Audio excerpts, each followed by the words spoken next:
Hey guys, it's Anna, and welcome to another episode of I Swear We're Not Idiots, a podcast where questions are answered. Today we're talking about inventions, and as always, these are our own opinions and sick humor. We do not mean to offend anyone. Viewer discretion is advised. You remember the other day when you were making toast? Yeah. What'd you ask when you were making toast? Who invented the toaster and why did they think it was necessary? Like, what made somebody one day be like, you know what? I need 2 sides of bread. A little crispy for this. Yeah, then you're also like, better yet, who invented toast? Yeah, exactly. Okay, well, I got some answers. You ready? Let's hope. Okay. Toast was actually invented to make stale bread edible. Yeah, I guess that makes sense. Back then, it probably took forever to make bread. 1400s and 1500s. Back then, it probably took all week to make bread. Yeah, so they didn't want to just throw it away when it became stale, so they decided to toast it or cook it to make it edible. I wonder if this is how penicillin came about. Actually, I have that on one of my lists, but that's going to have to be in a different episode. Oh. Toast was also used to flavor drinks and reduce the acid in the drink. Like what kind of a drink? Probably like mead or something like that. I don't know what it was back then. Yeah. They would sprinkle little toast crumbs in their drinks. Could you imagine being alive back then? And if you offended somebody the way you sprinkled it in, they'd like tie 4 horses to your limbs and just pull you apart. Oh my god, that's drastic. It happened. The toast in the drinks, it evolved into the act into giving somebody a toast in honor of someone or something. Like I wanna toast the couple or. Is that where that came from? I've always wondered why they're like, toast to the newlyweds. I'm like, it's a drink. Yeah. Well, they used to sprinkle their toast in their drinks. It makes sense now. Yeah. And then it evolved into dilly dilly dilly. I could just think of the beer commercial. Dilly dilly. That's what it is. Okay, so let's move on to a toaster. Okay? Before the first pop-up toaster, there were all sorts of wire great inventions used to toast bread. Wait, so what came first, the toaster or toaster? Yeah, so to not waste moldy or stale bread. Yeah, they would cook it over like a fire or something. Okay, all right. Yeah. So they would use like wire racks or something like that. Yeah, you did say that. Yeah. Yeah. You can cut this whole part out. Maybe. Charles Strite, who worked in a manufacturing plant, got sick of getting served burnt toast in the cafeteria. That inspired him to invent something to evenly toast bread, and that was the first pop-up toaster. Do you want to know what the first pop-up toaster was named? What? The Toastmaster. That still exists, doesn't it? I don't know. I think it does. Speaking of burnt toast, you had the other question. A couple days later. Who thought of cremating bodies? Yeah, it's also legit. Yeah. We'll also look that up too. So cremation has been around for centuries and was introduced by the Greeks and mostly used in rituals. So that's always been around. Yeah, because even the Vikings would be... Yeah, would send them off. The arrows with fire, yeah.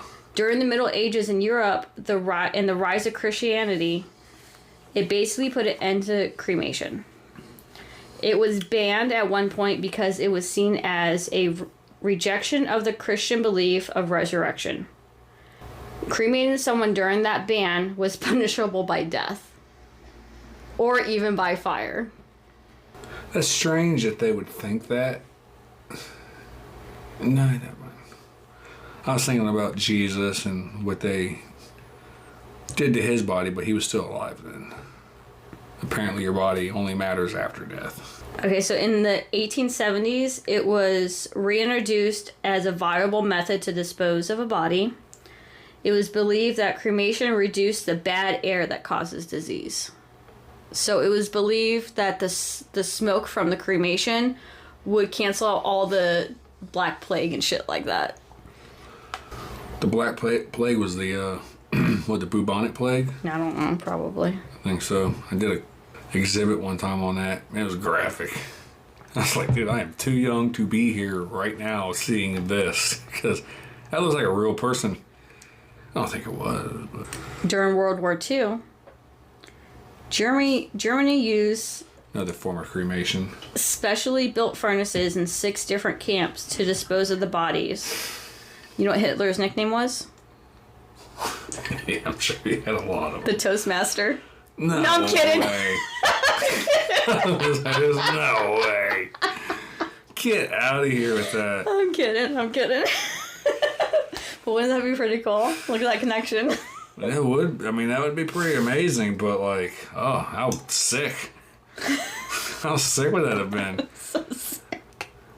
And like, who gave it to him? His people or our people? Oh, I don't want to get into this. I feel like it's going to go down a dark, dark hole.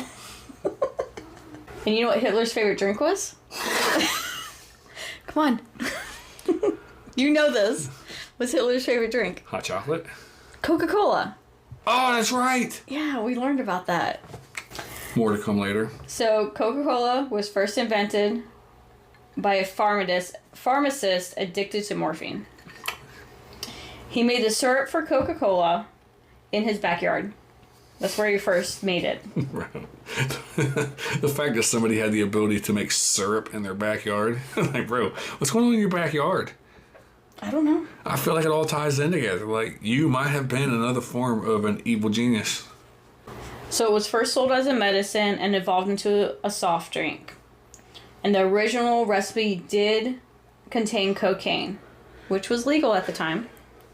So Coca-Cola was extremely popular all around the world. During World War II, the U.S. stopped supplying Germany with the syrup to make Coca-Cola. Now, Hitler didn't have access to his favorite drink, so the German Coca-Cola factory went to work to create an alternative to Coca-Cola. And Fanta was born.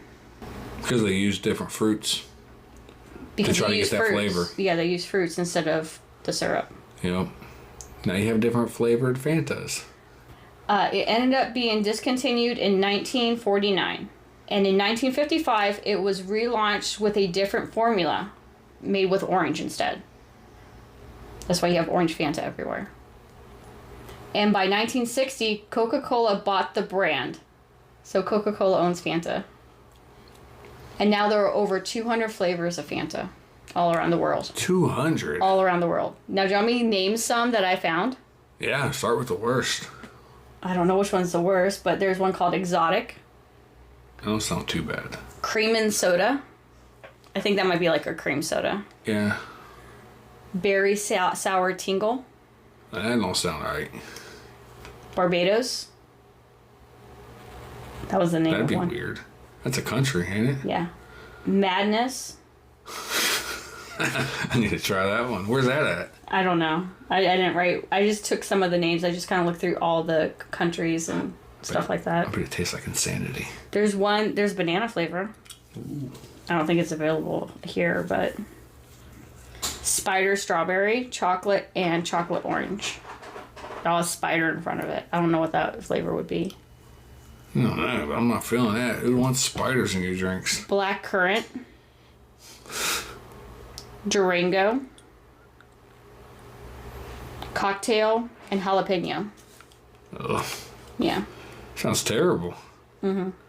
It makes you wonder, at what point in World War II, we stopped giving them the syrup so Hitler couldn't have his addiction anymore. Mm-hmm.